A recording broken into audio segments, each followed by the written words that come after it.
नमस्ते बच्चों, कैसे हैं आप? आशा करता हूँ अच्छे होंगे। चलिए, आज की कक्षा हम लोग का है कक्षा 7। कक्षा 7 में अध्याय 2, अध्याय 3 पुष्प की अभिलाषा के बारे में पढ़ेंगे। ठीक है, इसमें सबसे पहले आपको कविता सुनाया जाएगा, कविता का अर्थ, और फिर कविता का अर्थ लिखना है और प्रश्न उत्तर भी लिखना है। और प्रश्न उत्तर, कविता का अर्थ, ये सभी आपको फेयर कॉपी में लिखनी है और याद करनी है। आपको ये वीडियो अपने सभी दोस्तों के साथ जरूर शेयर करना है। वीडियो को अंत तक देखें, चैनल को सब्सक्राइब करें और वीडियो को लाइक करें। तो चलिए शुरू करते हैं आज की कविता पुष्प की अभिलाषा। कविता का शीर्षक है पुष्प की अभिलाषा, यानी पुष्प की क्या इच्छा है उसके बारे में। चाह नहीं सुरबाला के और गहनों में गुथा जाऊं, चाह नहीं प्रेमी माला में बिंद प्यारी की ललचाऊं। तो यहाँ पे पुष्प की अभिलाषा ये है कि हमारी ये चाह नहीं है कि हम कन्या के गहनों में गूथे जाएं, या मेरी मतलब देव कन्या के गहनों में गूथी जाएं, या प्रेमी की माला में गूथे जाने का ललचाना नहीं है। अगली पंक्ति है, चाह नहीं सम्राटों के सब पर हे हरि डाला जाऊं, और चाह नहीं देवों के सिर पर चढ़ूं भाग्य पर इठलाऊं। इनका पुष्प की अभिलाषा है कि वो ना तो सम्राटों के सब पर डाला जाने की इच्छा रखते हैं और ना ही देवताओं के सिर पर चढ़ाने के लिए इतना इसकी अभिलाषा रख सकते हैं। अगली पंक्ति है, मुझे तोड़ लेना वनमाली, उस पर देना तुम फेंक, उस पथ पर तुम देना फेंक, मातृभूमि पर शीश चढ़ाने जिस पर जाए वीर अनेक। तो फूलों की इच्छा है कि आपको वहां पे नहीं फेंक, उनको फूल को तोड़ के वहां पे फेंकना है जहाँ पे मातृभूमि के रक्षक, यानी कि इस धरा के रक्षक वीर सैनिक जब देश की रक्षा के लिए जाते हैं तो उसके पथ में देना है, उनके स्वागत में देना है। चलिए आगे, इनका लेखक जो है वो कौन है? माखनलाल चतुर्वेदी। अब यहाँ पे शब्दार्थ है, इस शब्दार्थ को आपको फेयर कॉपी में लिखनी है और याद करनी है। चाह का अर्थ होता है इच्छा, सुरबाला का अर्थ होता है देवकन्या, बिंद का अर्थ होता है छेदा जाना या फिर छिद जाना, और सम्राट का अर्थ होता है जिसके दिन राजा हो, कई राजा हो। सब का अर्थ होता है मृत शरीर। इतलाऊ का अर्थ है नाज रखवे करूं, नखरे करना। चलिए अब हम लोग इसके प्रश्न उत्तर को देखेंगे। प्रश्न उत्तर में उससे पहले हम लोग इस कविता का जो अर्थ है वो लिख लेते हैं। तो इस कविता का अर्थ को आपको फेयर कॉपी में लिखनी है और साथ ही साथ याद भी करनी है। इस कविता को भी आपको फेयर कॉपी में लिख के याद करना है। ठीक है, कविता की पंक्ति पूछे जाते हैं, प्रश्न एग्जाम में कविता की पंक्ति पूछे जाते हैं, तो इसलिए कविता को भी याद करना है, साथ में इसका अर्थ जो लिख रहे हैं, इसको लिखवा रहे हैं, इसको भी लिखकर आप लोग को याद करना है। तो पहली पंक्ति जो थी, पहली पंक्ति क्या थी? चाह नहीं मैं सुरबाला के गहनों में गुथा जाऊं, और चाह नहीं मेरी माला में, प्रेमी माला में बिंद प्यारी को ललचाऊं। तो इसका अर्थ हो जाएगा, इस पंक्ति का अर्थ होगा, हे प्रभु, हमारी चाह देव कन्याओं के गहनों में गुथा जाना नहीं है। ठीक है, हमारी चाह देव कन्याओं के गहनों में गुथा जाना नहीं है, और प्रेमी के माला में गूंथकर प्रेमिका को ललचाने की चाहत नहीं है, और ना ही हम प्रेमी के माला में गूंथकर प्रेमिका को ललचाने की चाह रखती हूँ। ऐसा कौन करना चाह रहा? पुष्प कर रहा। अगली चार पंक्ति थी, चाह नहीं सम्राटों के सब पर हे हरि डाला जाऊं, यहाँ, और चाह नहीं देवों के सिर पर चढ़ूं भाग्य पर इतलाऊं। तो इस पंक्ति का अर्थ हो जाएगा, हे हरि, यानी कि यहाँ पे भगवान से प्रार्थना कर रहा है। कौन? पुष्प भगवान से प्रार्थना कर रहा है कि हे हरि, सम्राटों के सब यानी कि मृत शरीर पर डाले जाने की चाहत भी नहीं है, मुझे नहीं है, और तथा देवताओं के सिर पर चढ़कर अपने भाग पर गर्व करूं, इतलाने का शब्द है, गर्व करूं, ऐसी अभिलाषा भी मेरी नहीं है। अगली पंक्ति थी, अगला 4 लाइन है, मुझे तोड़ लेना वनमाली, उस पथ पर देना तुम फेंक, मातृभूमि पर शीश चढ़ाने, जिस पथ पर जाएं वीर अनेक। तो यहाँ पे फूल का इस पंक्ति का अर्थ हो जाएगा, ये वनमाली से फूल कहता है, हे वनमाली, मेरी अभिलाषा है कि मुझे तोड़कर उस पथ पर फेंक देना। किस पथ पर? उस पथ पर फेंक देना जिस पथ पर मातृभूमि की रक्षार्थ मतलब रक्षा के लिए, रक्षार्थ अनेक वीर पुरुष जाते हैं। ठीक है, तो ये कविता का अर्थ है, इसको भी लिख के याद करनी है। चलिए अब हम लोग इसके प्रश्न उत्तर को देख लेते हैं। तो पहला प्रश्न है, निम्नलिखित पंक्तियों के भावार्थ स्पष्ट कीजिए। तो कौन सी? चाह नहीं सम्राटों के सर सब पर ही हरि और डाला जाऊं, चाह नहीं देवों के सिर पर चढ़ूं, भाग पर इथलाऊं।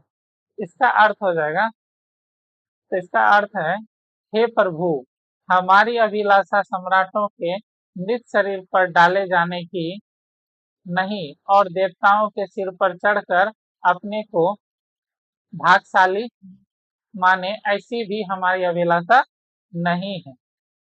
चलिए प्रश्न संख्या 2 देखते हैं। प्रस्तुत पाठ में मैं शब्द का प्रयोग किसके लिए किया गया? तो इसका अर्थ हो जाएगा क्या? पुष्प के लिए किया गया, क्योंकि ये कविता का शीर्षक ही क्या है? पुष्प की अभिलाषा। तो यहाँ पे जो भी मैं शब्द आया है वो किसके लिए आया? पुष्प के लिए आया। चलिए आगे बढ़ते हैं, प्रश्न संख्या 3 देखते हैं। हे वनमाली, मुझे तोड़कर उस रास्ते पर फेंक देना जिस रास्ते से होकर अपनी मातृभूमि पर शीश चढ़ाने वाले वीर जाते हैं। उपयुक्त भाव पाठ की जिन पंक्तियों के द्वारा अभिव्यक्ति होती है उन पंक्तियों को लिखिए। इसका क्या होगा? तो मतलब ये कह रहा है कि ये जो भाव है कौन सी पंक्ति का है?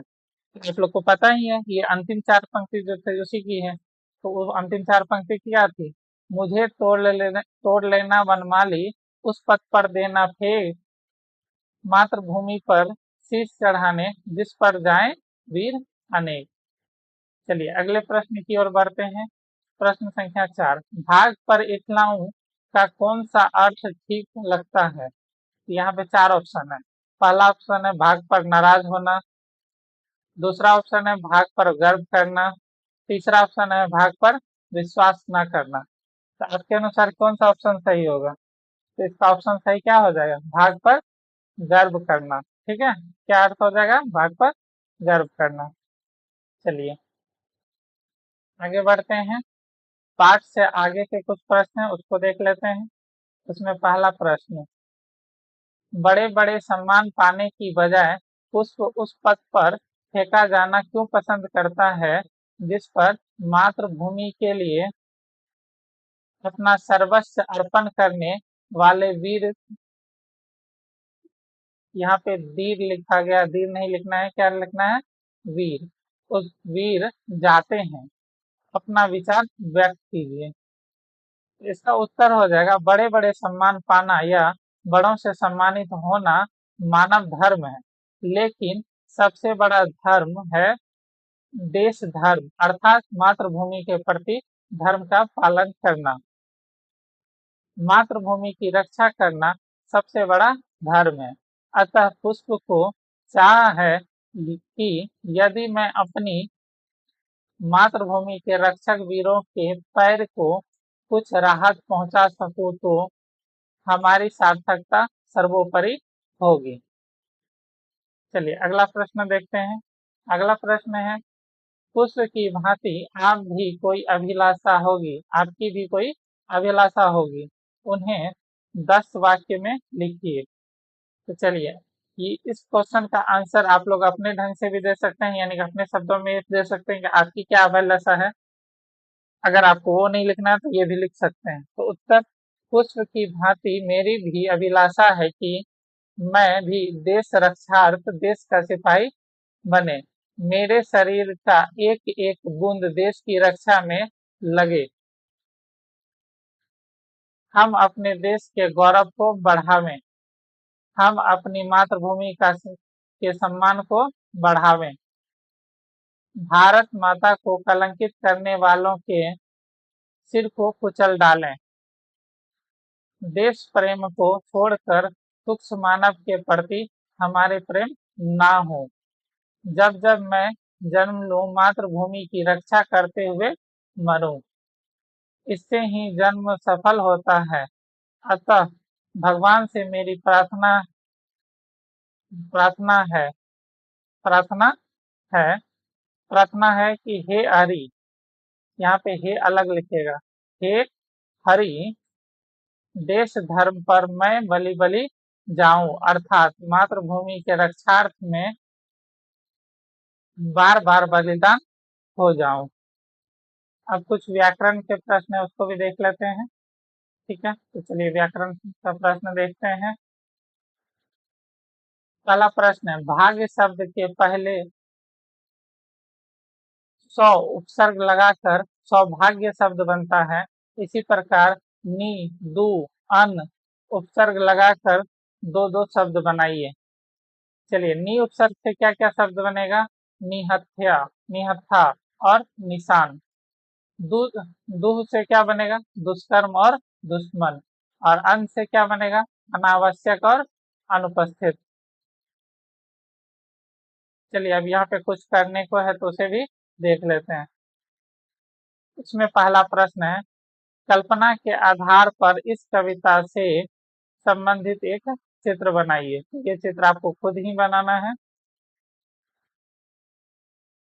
दूसरा प्रश्न था, मातृभूमि या देश प्रेम से संबंधित अनेक कवियों ने कविताएं लिखी है।